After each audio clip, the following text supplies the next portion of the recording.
أشهد أن محمد رسول الله۔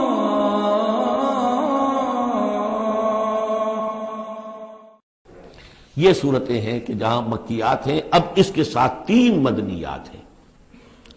یہ 3 جو مدنیات ہیں، ان میں سے 2 صورتیں تو بڑی ہم وزن ہیں اور جوڑے کی شکل میں ہیں، لیکن ایک صورت جو ہے اگرچہ بہت جامع صورت ہے قرآن حکیم کی وہ، لیکن اس کو ہم کہہ سکتے ہیں مضمون کے اعتبار سے کہ وہ سورہ فتح کا ایک ضمیمہ ہے۔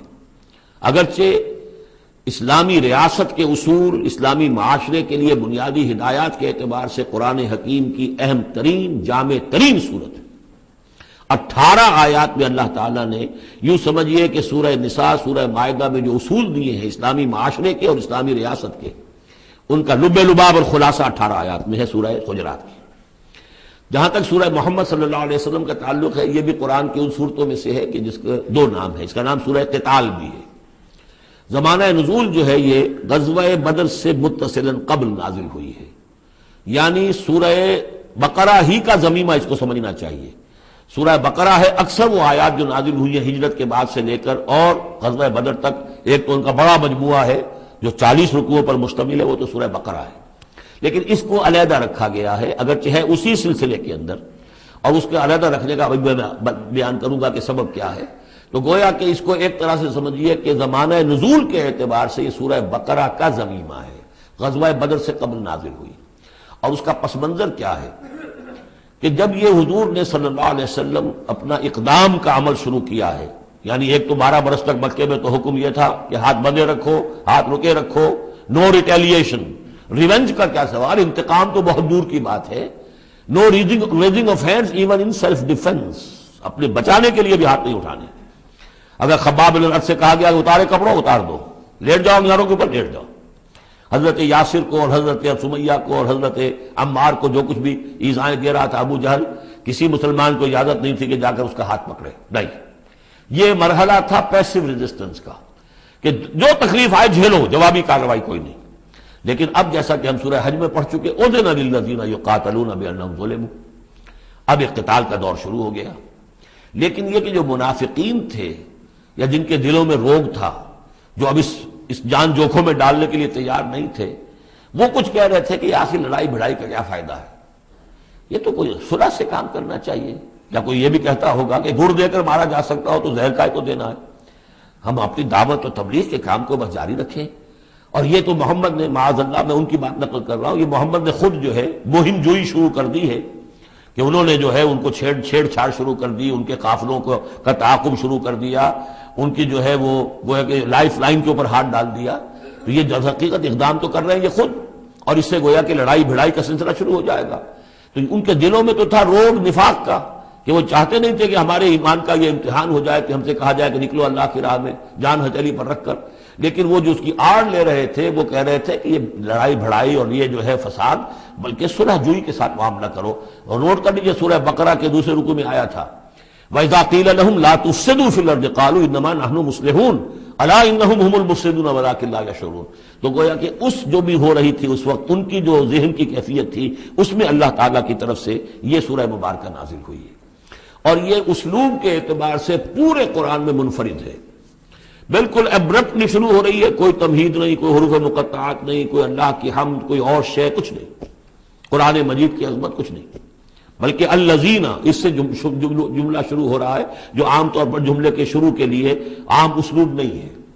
پھر یہ کہ وہ جو اسلوب ہوتا ہے آیات کے آخر میں اللہ تعالیٰ کے اسماء اور اللہ کی صفات کا، انہ عزیز الحکیم، وہ تو بڑا غفور ہے، رحیم ہے، اس طرح کی کوئی شے آپ کو یہاں نہیں ملے گی۔ اسلوب بالکل مختلف ہے، ہر آیت ابرپٹ شروع ہو رہی ہے، سورت بھی ابرپٹلی شروع ہوئی ہے اور ابرپٹلی ختم ہو جائے گی۔ اسی طریقے سے ہر آیت جو ہے شروع ہوتی ہے اور ابرپٹلی ختم ہو جاتی ہے، بغیر کسی اختتامی اللہ کے اسماء اور صفات کے حوالے کے۔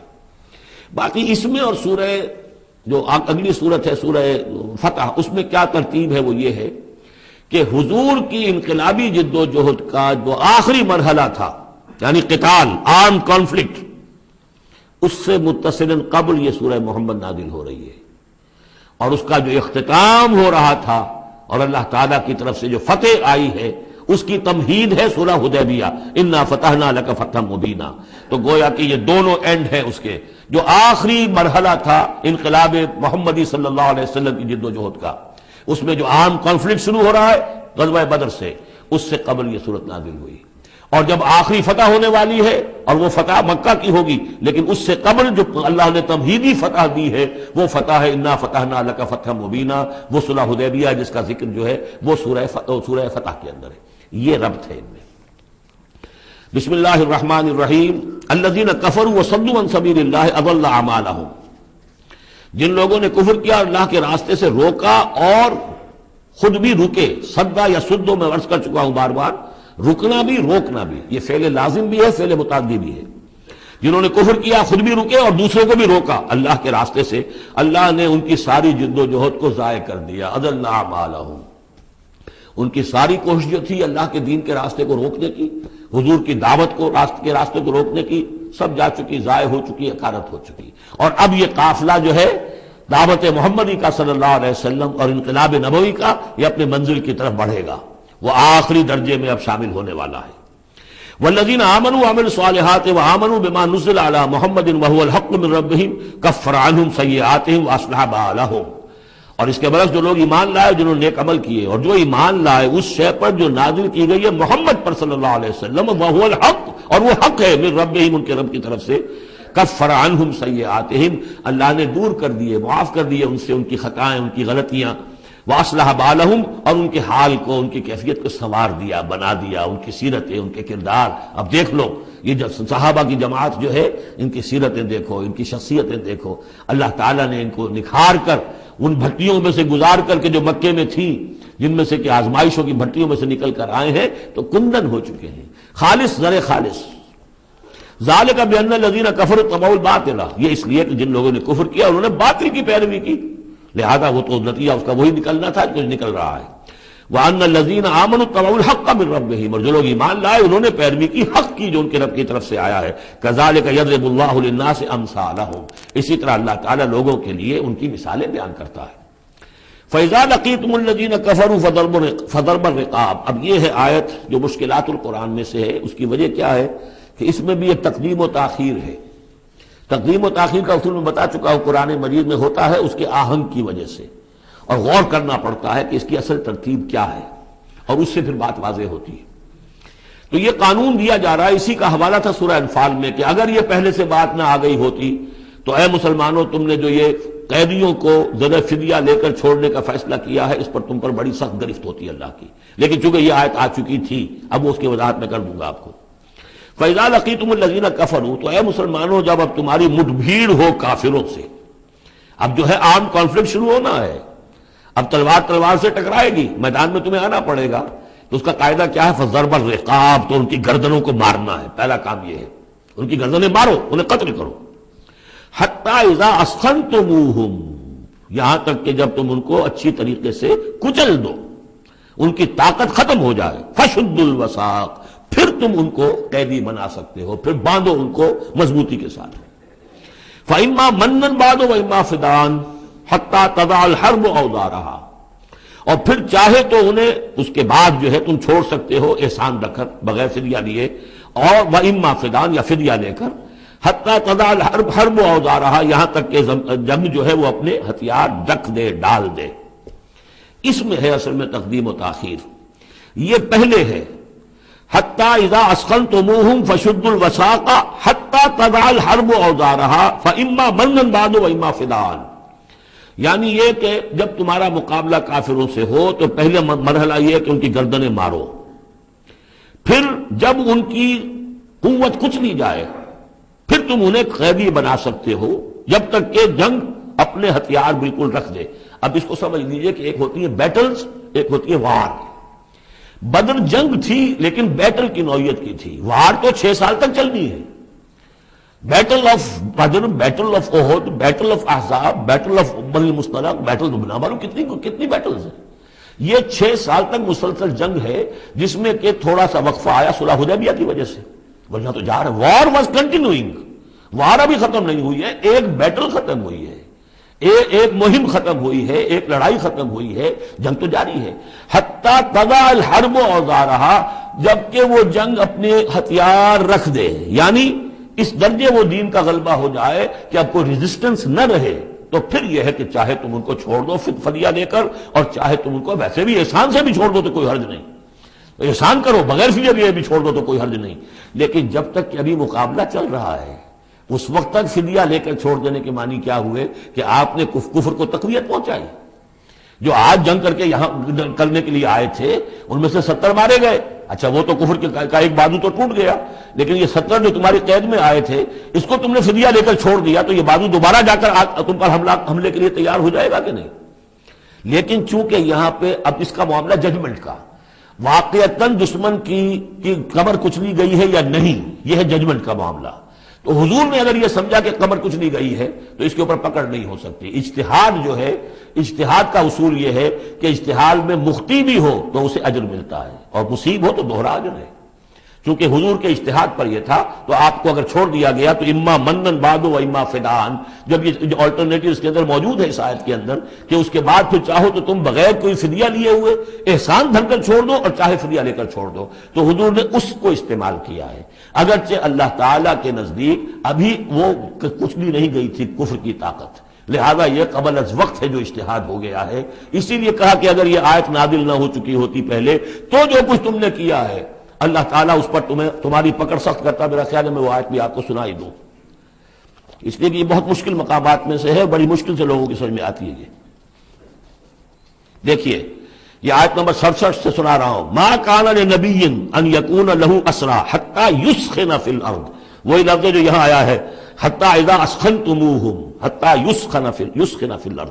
کسی نبی کے لیے یہ روا نہیں ہے کہ وہ کوئی قیدی بنا لے جب تک کہ زمین میں پوری طریقے سے خونریزی نہ ہو جائے اور کفر کو کچل نہ دیا جائے.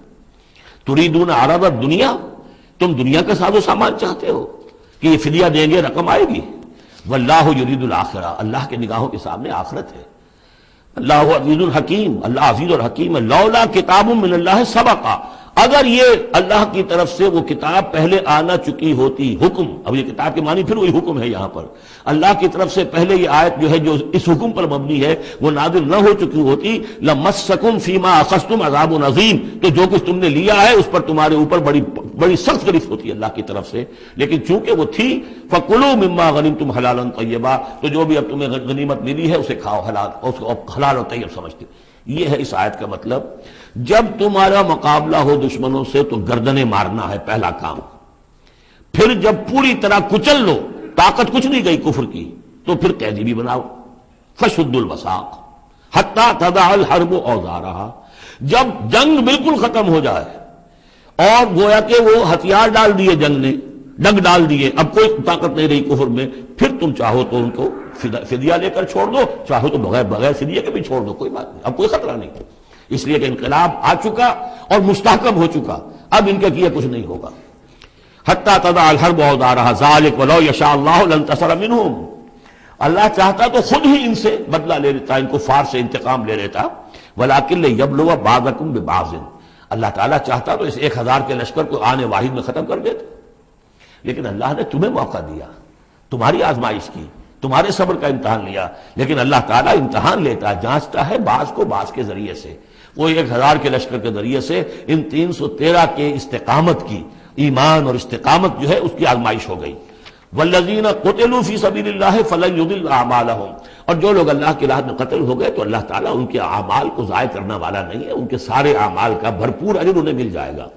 سیہدیہم ویصلح بالہم، اللہ تعالیٰ ان کو راہ دے گا، پہنچا دے گا، جنت تک پہنچا دے گا، اور ان کے جو معاملہ ہوگا وہاں پہ ان کے احوال بہت اعلیٰ ہوں گے، بہت عمدہ ہوں گے. وَيُدْخِلُهُمُ الْجَنَّةَ عَرَّفَهَا لَهُمْ، اور داخل کرے گا انہیں اس باغات میں جو پہلے ہی انہیں پہچنوا دی ہے، بتا دیا ہے کہ اس جنت میں کیا کچھ ہوگا، وہ تو ہم بتا چکے ہیں قرآن کے اندر، اس جنت میں داخل کرے گا. یا ایھا الذین آمنوا ان تنصروا اللہ ینصرکم ویثبت اقدامکم، اہل ایمان اگر تم اللہ کی مدد کرو گے تو اللہ تمہاری مدد کرے گا اور تمہارے قدموں کو جما دے گا. یہ بہت اہم قانون ہے اللہ کا. تم اللہ کی مدد کرو گے تو اللہ مدد کرے گا، تم اللہ کے دشمنوں سے پینگے بڑھاؤ، دوستیاں کرو، ان کی وفاداریوں کے دم بھرو، انہیں اپنا سرپرست سمجھو، انہیں اپنا حمایتی اور مددگار سمجھو، اور ساتھ ہی دعا کرو تو دعائے قنوت نازلہ چاہے سال بھر کرتے رہو گے، اللہ نہیں سنے گا تمہاری دعا۔ ڈھاکہ گیا، مشرقی پاکستان گیا، بدترین شکست آ گئی، قنوت نازلہ مکے میں بھی اور مدینے میں بھی پڑھے جا رہے تھے اور پورے پاکستان میں پڑھے جا رہے تھے، اللہ نے نہیں سنی۔ تمہاری دوستیاں کس سے؟ اللہ سے تو ہے نہیں۔ اللہ کے خلاف تو اعلان جنگ ہے، تمہاری ساری معیشت سود پر چل رہی ہے، تم نے اللہ کے باغیوں کو دوست بنایا ہوا، انہیں اپنا سرپرست سمجھتے ہو، انہی کی مدد پر تمہارا جو ہے سارا سہارا بھروسہ ہے۔ آ رہا تھا کوئی جہاز چل کر امریکہ کا، وہ تو نہیں آیا، تو اللہ کیوں سنے گا تمہاری بات؟ ان تنصروا اللہ ینصرکم ویثبت اقدامکم، اگر تم اللہ کی مدد کرو گے، تم اس کے اگر مخلص ہو، فرما بردار ہو، اس کے دین کا جھنڈا لے کر کھڑے ہو گئے ہو، تن من دھن اس کے لیے لگانے کو تیار ہو، اللہ مدد کرے گا اور تمہارے قدم جما دے گا۔ والذین کفروا فتعسا لهم، اور وہ لوگ جنہوں نے کفر کیا ہے ان کے لیے تو پھر ہے ان کو گویا کہ رد کر دینا، رانگہ درگاہ کر دیے جائیں گے، وہ کھائیں ٹھوکریں۔ وعد اللہ اعمالہم، اللہ نے ان کے تمام اعمال کو، جد و جہد کو، کوششوں کو بالکل گمراہ کر دیا، یعنی ختم ہو گئی وہ، اور ان کا حاصل کچھ نہ ہوا۔ ذالک بانہم کرہوا ما انزل اللہ فاحبط اعمالہم، اس کی وجہ کیا ہے کہ انہوں نے وہ چیز ناپسند کی جو اللہ نے نازل کی، فاحبط اعمالہم، اللہ نے ان کے تمام نیک اعمال بھی ضائع کر دیے۔ یعنی آخر ان میں ایسے بھی تھے کفار میں سے جو غریبوں کو کھانا کھلا دیتے تھے، جو حاجیوں کی خدمت کرتے تھے اور سمجھتے تھے بڑی نیکی کا کام ہم کر رہے ہیں۔ یہ سورہ توبہ میں ہم پڑھ آئے ہیں، اجعلتم سقایۃ الحاج وعمارۃ المسجد الحرام، ان چیزوں کو تم نے بہت بڑی نیکیاں سمجھ رکھا ہے، لیکن یہ کہ اگر تم نے اللہ کے نازل کیے ہوئے قرآن کو ناپسند کیا ہے تو اللہ نے تمہاری ساری اعمال جو ہے حبس کر دیے۔ افلم یسیروا فی الارض فینظروا کیف کان عاقبۃ الذین من قبلہم، تو کیا یہ زمین میں گھومے پھرے نہیں کہ یہ دیکھتے کہ کیا انجام ہوا ان لوگوں کا جو ان سے پہلے تھے؟ دمر اللہ علیہم، اللہ تعالیٰ نے ان پر ہلاکت کو مسلط کر دیا۔ وللکافرین امثالھا، اور ان کافروں کے لیے بھی ایسے ہی انجام آئیں گے۔ ذالک بان اللہ مولا الذین آمنوا وان الکافرین لا مولا لہم، اور یہ اس لیے کہ اللہ تو مولا ہے، رفیق ہے، پشت پناہ ہے، مددگار ہے اہل ایمان کا، اور یہ کہ کافروں کا کوئی مولا ہے ہی نہیں۔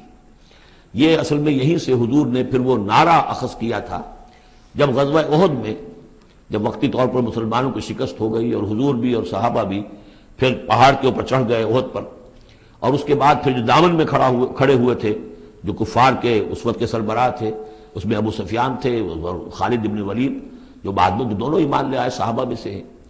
تو اس وقت یہ ہے کہ ابو سفیان نے نعرہ لگایا تھا، لنا عزا ولا عزا لکم، ہمارے لیے عزا جیسی دیوی ہے، اس نے ہماری مدد کی ہے، تمہارے لیے تو عزا ہے ہی نہیں۔ تو حضور نے کہا تھا مسلمانوں سے جواب دو، اللہ مولانا ولا مولا لکم، اللہ ہمارا مولا ہے، تمہارا کوئی مولا نہیں۔ اس نے کہا تھا اعلی حبل، لیکن یہ کہ اس کے جواب میں کہا گیا اللہ اکبر، اللہ سب سے اعلیٰ بھی ہے، بڑا بھی ہے۔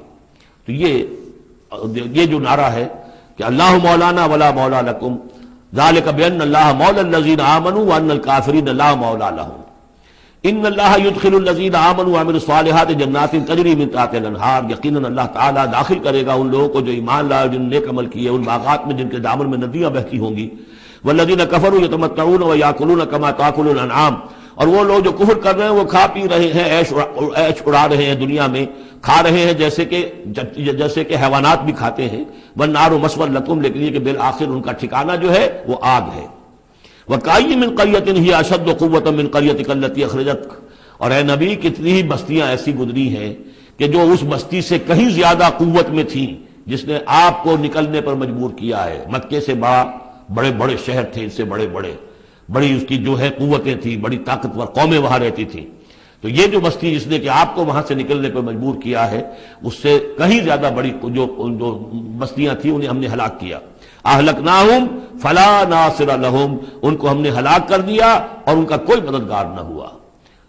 افمن کان علی بینۃ من ربہ کمن زین لہ سوء عملہ، تو بھلا وہ شخص جو اپنے رب کی طرف سے بینہ پر ہے، اس کی سرشت اور اس کی فطرت نیک ہے، اور پھر یہ کہ اس کو اللہ تعالیٰ نے جو ہدایت دی ہے وہ اس پر قائم ہے، کمن زین لہ سوء عملہ، کیا وہ اس جیسا ہو جائے گا کہ جس کے اعمال اس کے لیے مزین کر دیے گئے ہیں، برے اعمال اس کے، لیکن اسے محسوس ہوتا ہے کہ بڑے شاندار میرے اعمال ہیں، میری تہذیب۔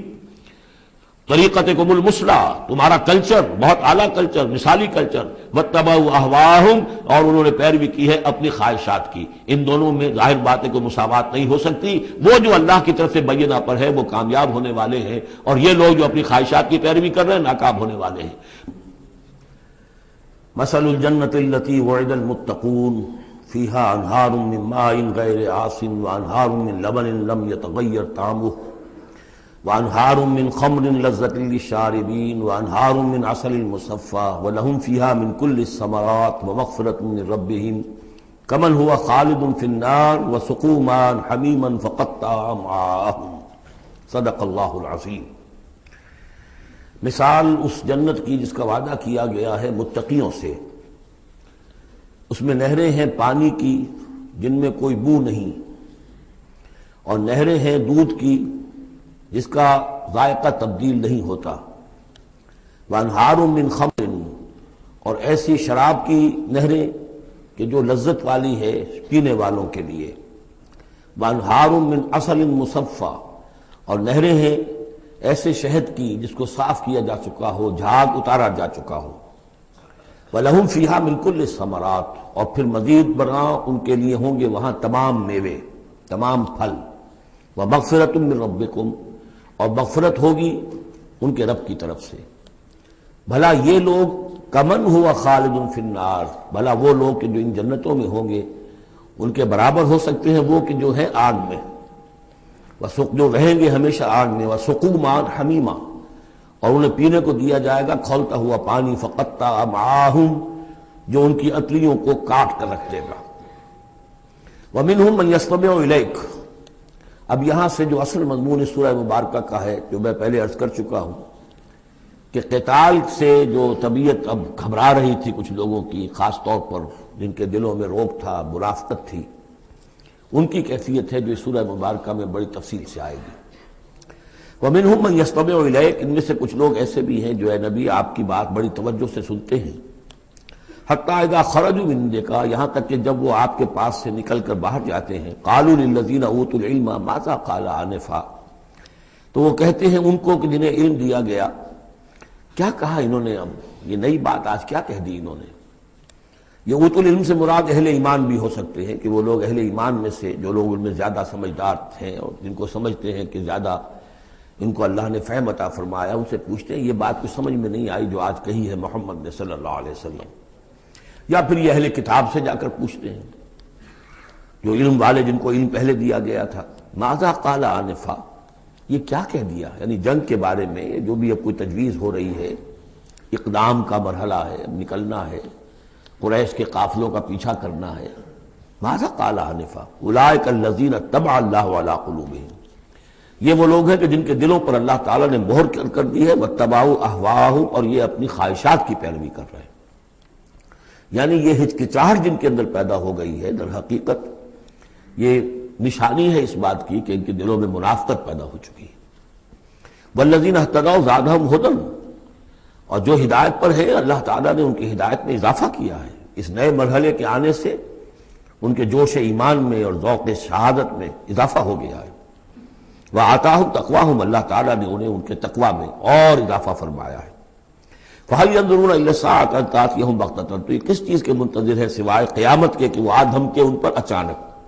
فقط جاء أشراطها، اس کی علامتیں تو آ چکی ہیں، یعنی قیامت کی سب سے بڑی علامت جو ہے وہ در حقیقت حضور صلی اللہ علیہ وسلم کی بعثت ہے، جو کہ آپ آخری رسول ہیں، اور آپ نے فرمایا بھی ہے کہ بعثت انا والساعة کہاتین، دونوں انگلیوں کو آپ نے جوڑا، میں اور قیامت اس طریقے سے جڑے ہوئے، اب میرے بعد کوئی اور نبی نہیں، انا آخر المرسلین وانتم آخر الامم، میں آخری رسول ہوں تم آخری امت ہو، تو اب آپ کی بات تو قیامت ہی آنی ہے۔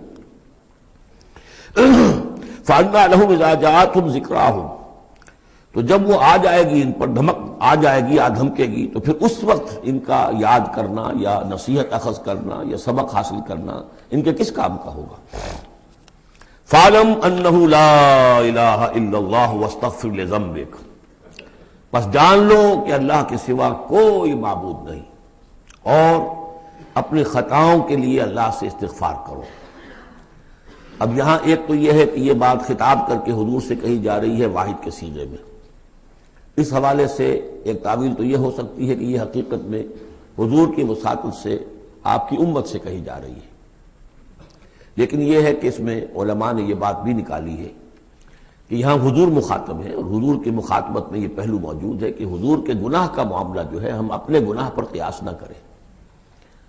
حسنات الابرار سیئات المقربین، حضور کی تو جو انٹینسٹی ہوتی تھی تعلق با اللہ کی شدید، اس میں ذرا سی کمی آتی تھی تو آپ اسے بھی سمجھتے تھے کہ بہت بڑی کوتاہی مجھ سے ہو گئی ہے۔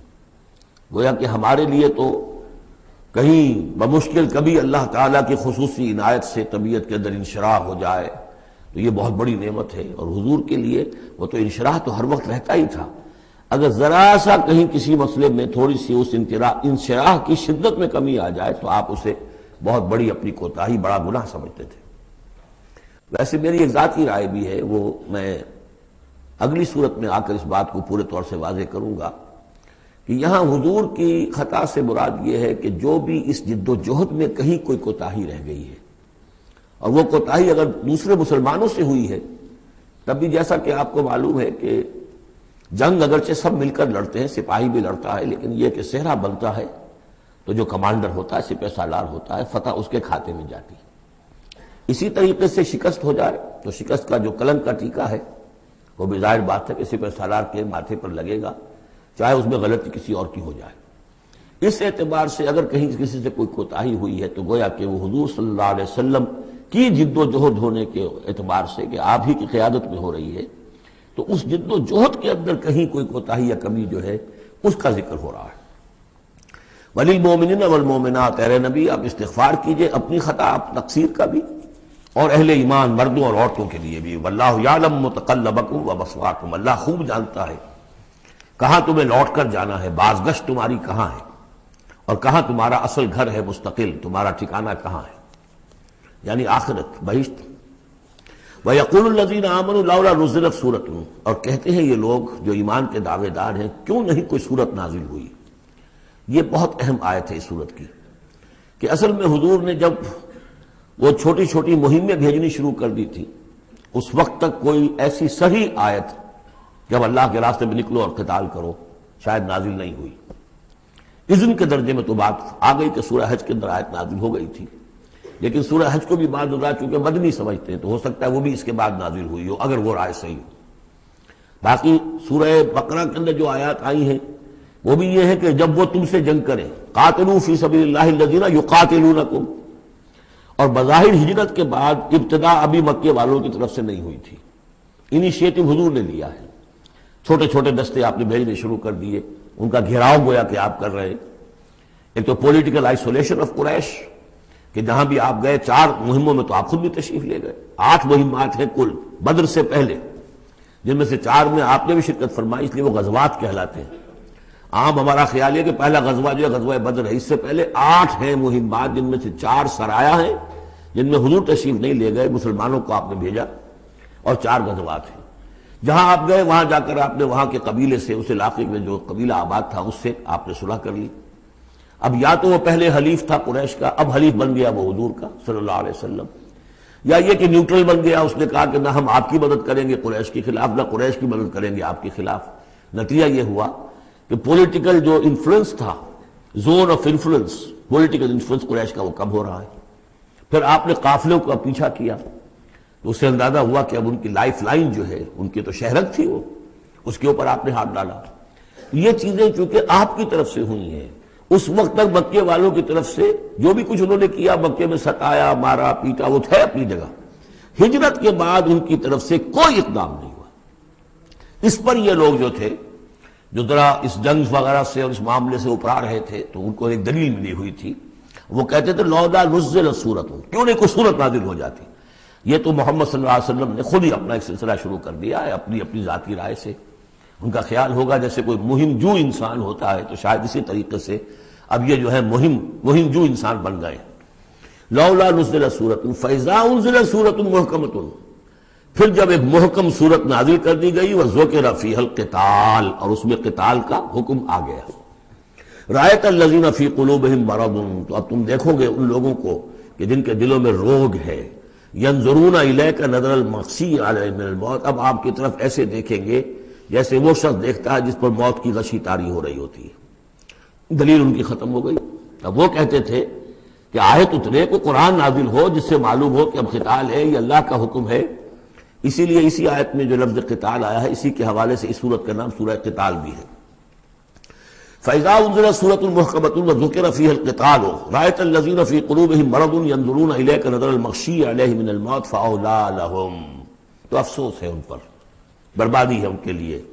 طاعۃ وقول معروف، دیکھو ایمان لائے ہو، ایمان کا دعویٰ کر رہے ہو تو اطاعت لازم ہے تم پر، طاعۃ وقول معروف، ہاں کوئی مشورہ دینا ہے، بھلی بات کہنی ہے، کوئی حرج نہیں ہے، مشورہ دے سکتے ہو، اچھی بات کہہ سکتے ہو، لیکن اطاعت کرنی پڑے گی۔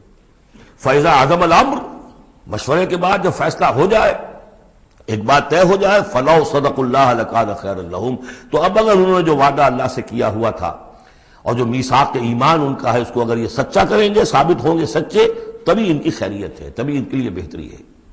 فَهَلْ عَصَيْتُمْ إِن تَوَلَّيْتُمْ أَن تُفْسِدُوا فِي الْأَرْضِ وَتُقَطِّعُوا أَرْحَامَكُمْ۔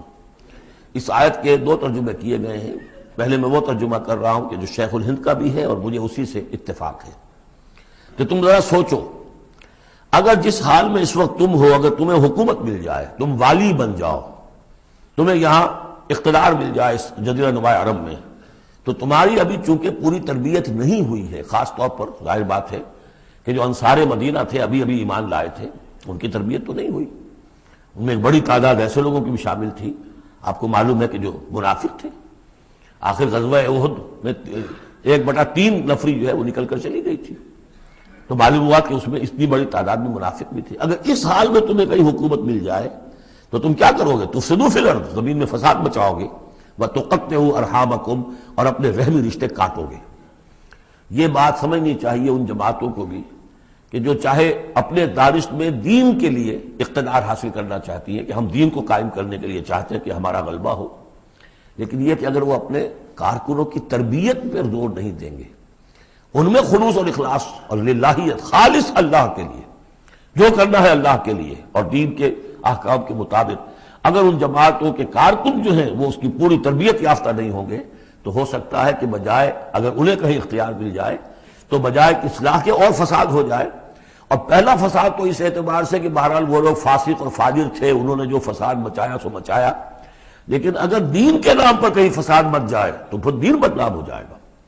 یہ ہے مضمون کہ جو یہاں اس آیت میں آیا ہے کہ ابھی تمہیں امتحانوں میں سے گزرنا پڑے گا، بھٹیوں میں سے نکلو گے تب تم ذرے خالص بنو گے اور کندن بنو گے۔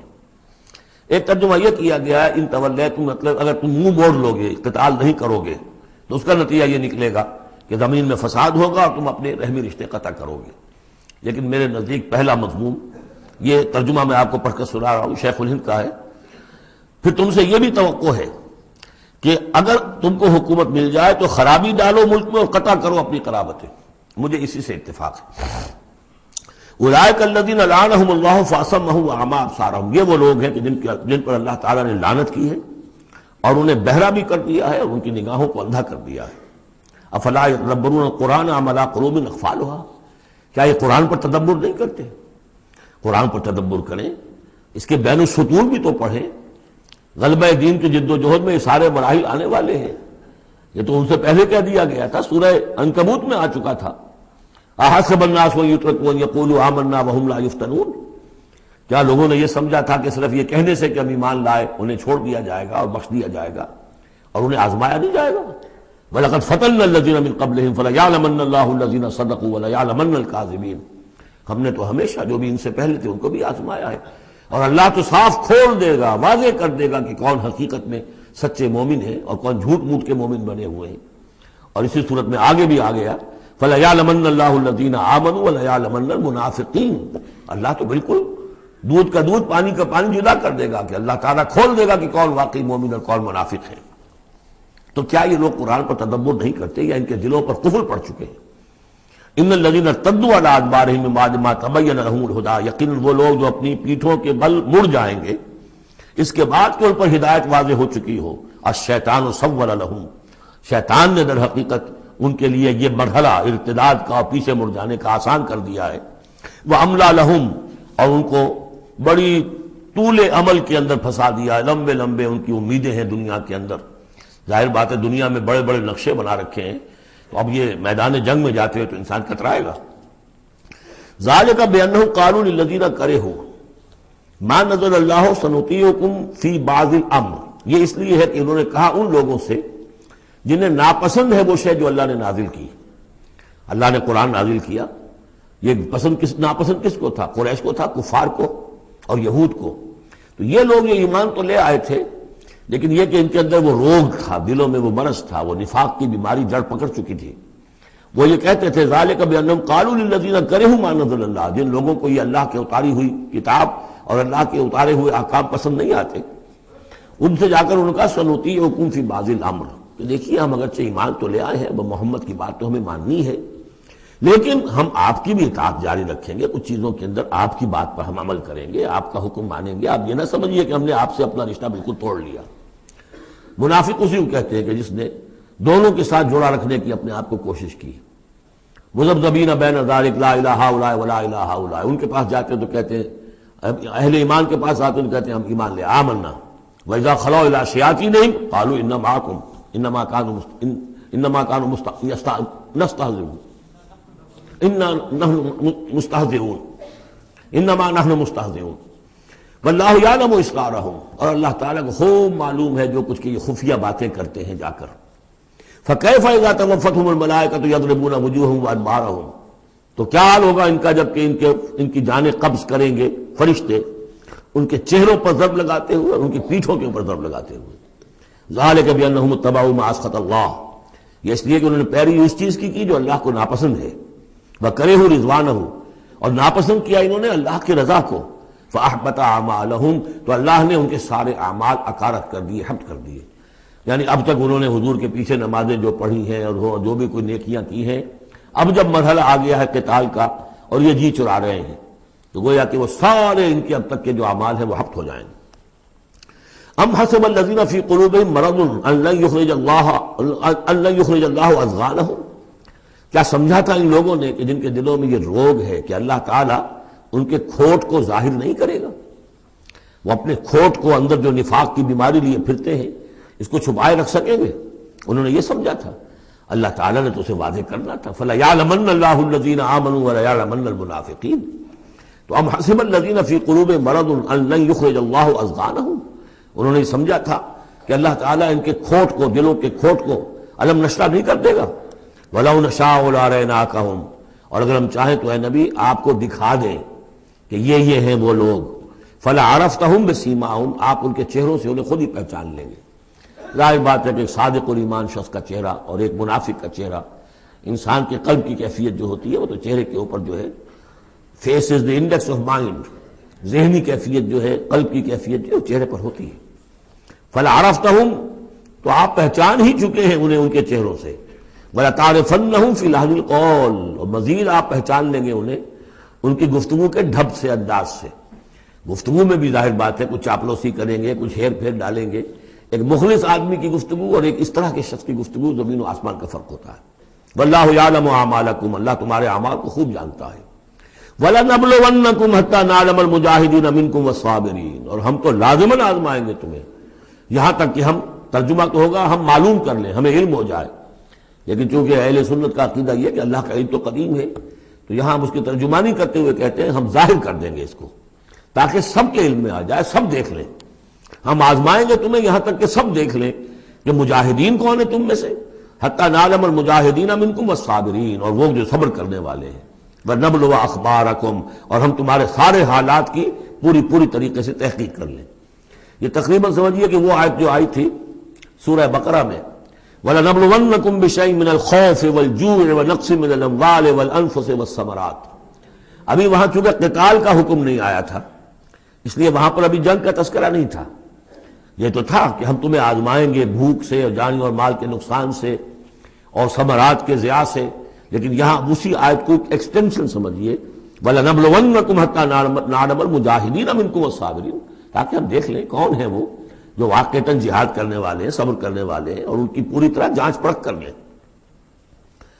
ان الذين كفروا وصدوا عن سبيل الله وشاقوا الرسول من بعد ما تبين له الهدى لن يضروا الله شيئا، یقیناً وہ لوگ جنہوں نے کفر کیا اور جو روکتے رہے لوگوں کو بھی اللہ کے راستے سے اور اللہ کی اور اس کے رسول کی مخالفت میں سرگرم رہے، زدم زدہ میں پڑ گئے، من بعد ما تبین لهم الهدى، اس کے بعد کہ ان کے لیے ہدایت واضح ہو چکی تھی، لن يضروا الله شيئا، وہ اللہ کا کچھ نہیں بگاڑ سکیں گے، وسيحبط اعمالهم، اللہ تعالیٰ ان کے اعمال کو بھی حبط کر دے گا۔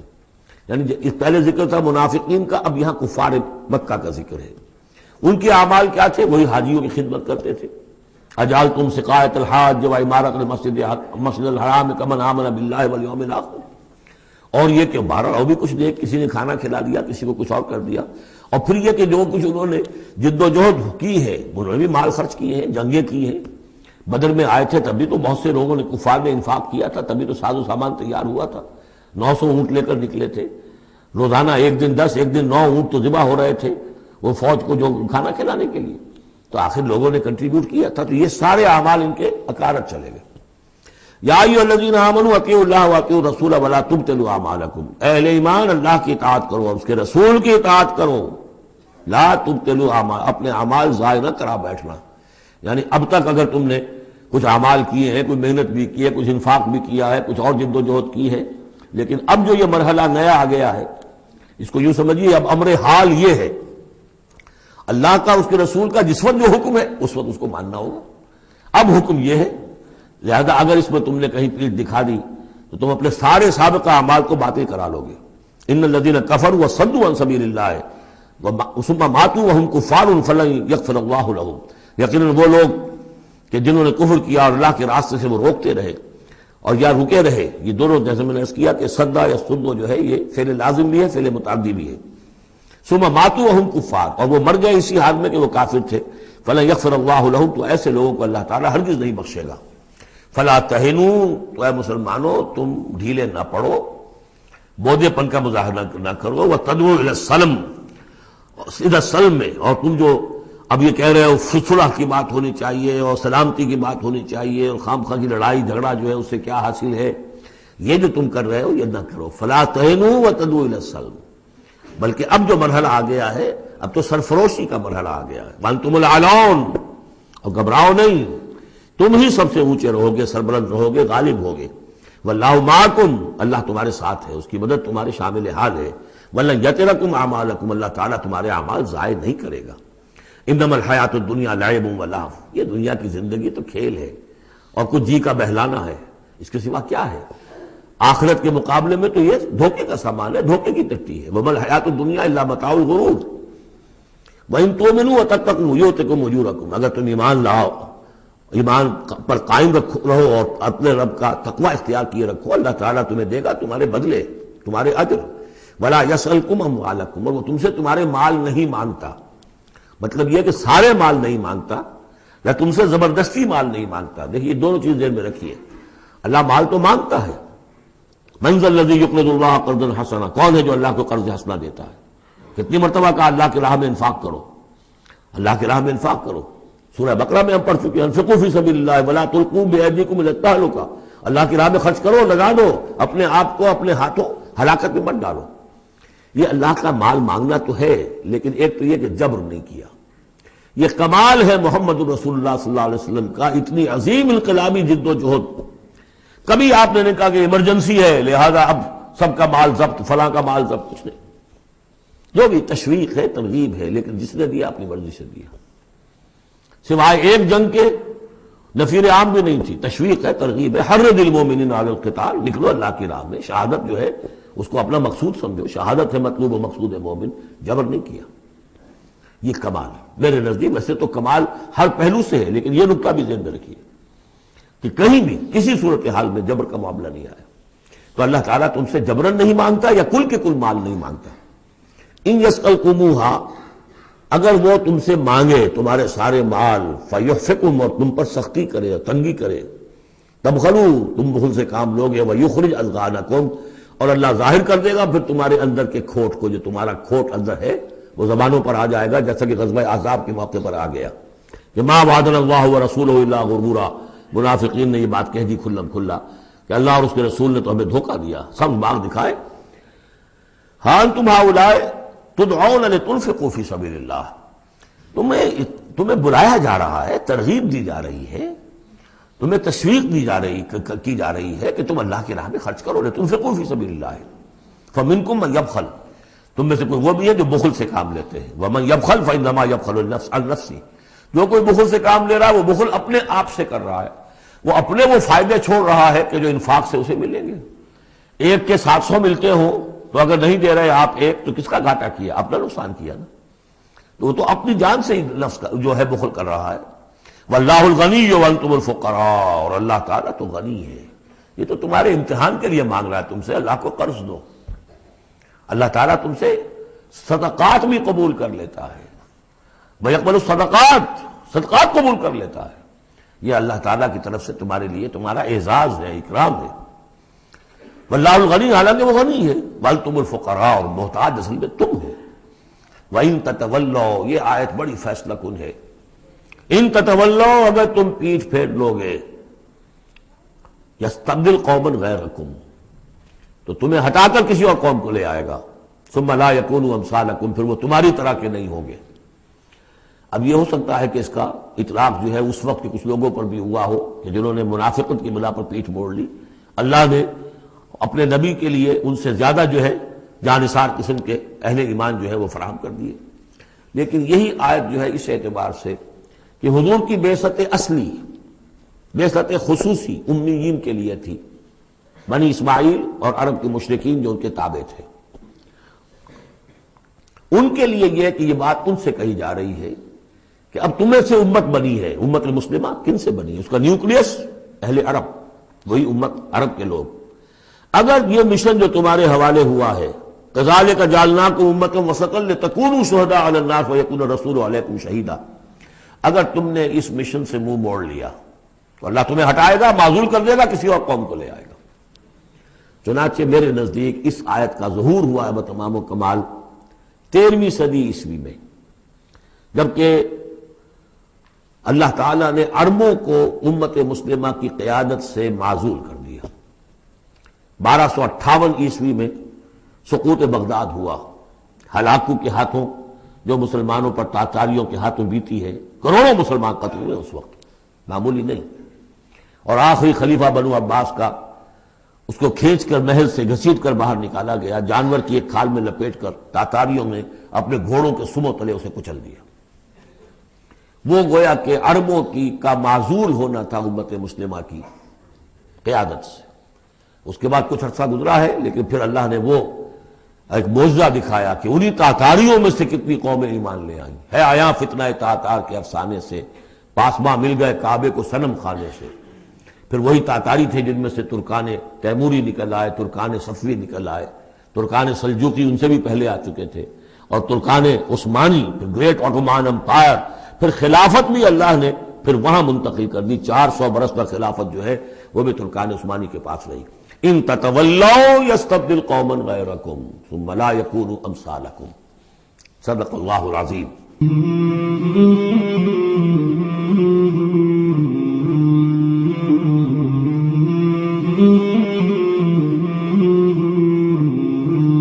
مولاي صل وسلم دائما أبدا على حبيبك خير الخلق كلهم، مولاي صل وسلم